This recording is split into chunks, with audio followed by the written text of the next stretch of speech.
Em relação ao governo atual em Israel, é bom que se frise que é um governo que tem pouca afeição ao diálogo, que tem pouca afeição às soluções que possam contemplar os interesses de ambas as partes. É uma aliança que tem grupos, vamos dizer assim, extremistas de direita, vinculados também a outras estruturas fundamentalistas para que possa formar o gabinete em relação à maioria parlamentar. Grupos fundamentalistas também participam. Dentre esses grupos fundamentalistas, há alguns que, por sua vez, postulam a destruição da presença árabe naquela região, principalmente na Cisjordânia e na faixa de Gaza.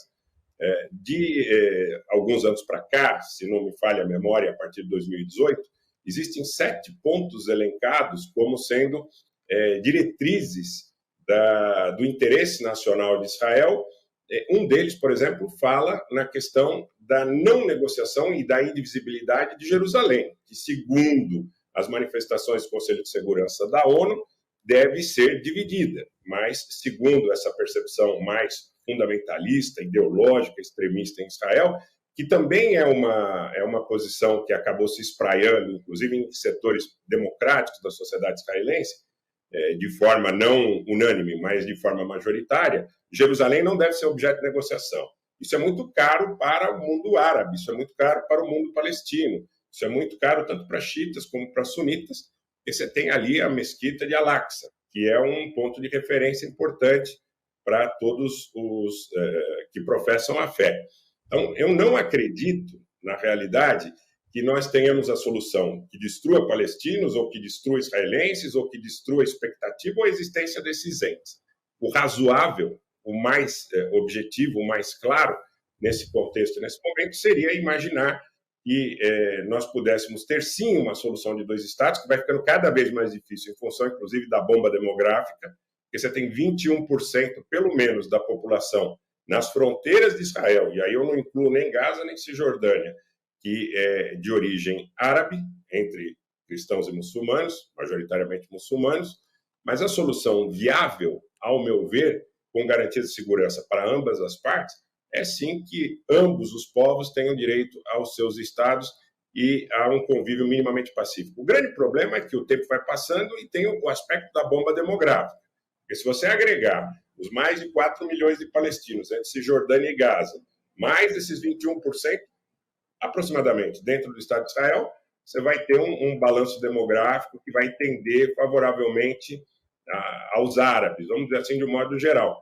E, na realidade, existe uma construção, sob o ponto de vista legal, por mais que muita gente não queira assumir de forma clara, e de um certo privilégio ao judeu no Estado de Israel, que é um Estado judeu.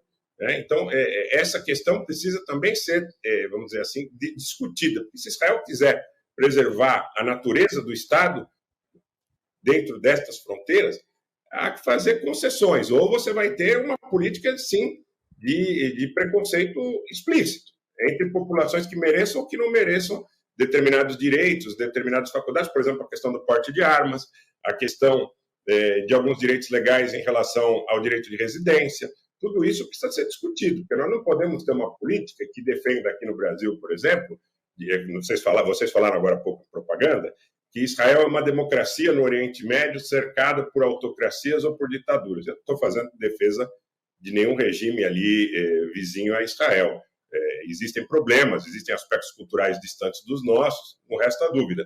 Mas a gente não pode dizer que Israel é uma democracia se ele privilegia o fato do cidadão ter mais ou menos direitos em função da sua religião.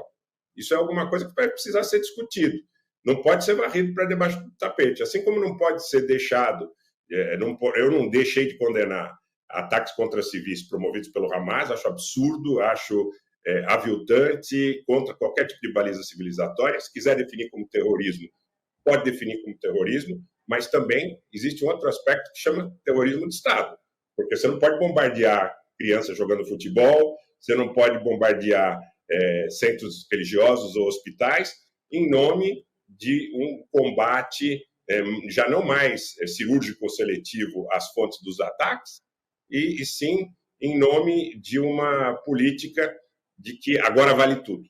Então, quer dizer, nós precisamos colocar isso tudo com muita clareza não pode haver propaganda de nenhum lado, nenhuma parte, e o que vale para uns tem que valer para outros. Nós não podemos ter pessoas ou estados com mais privilégios. Israel não cumpre resoluções da ONU e está tudo certo, está tudo bem, enquanto exigem que outros países o façam. Quero lembrar também que Israel foi responsável, em grande parte, pelo armamento do Azerbaijão, nesse processo que está praticamente esquecido, que foi a limpeza étnica promovida pelos azeris contra a população armênia do antigo Oblast Nagorno-Karabakh.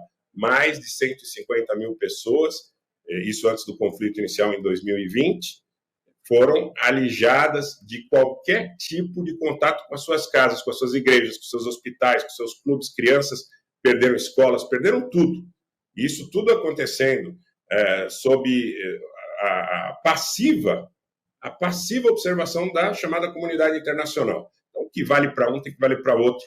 Já passou o tempo dessa situação de que haja prioridade em relação ao fato de você dominar os meios de informação, né? Porque, na realidade, as pessoas, de um modo geral, senso médio, conhecem o quê? O que é divulgado a partir das mídias, vamos dizer aqui das mídias de um modo geral.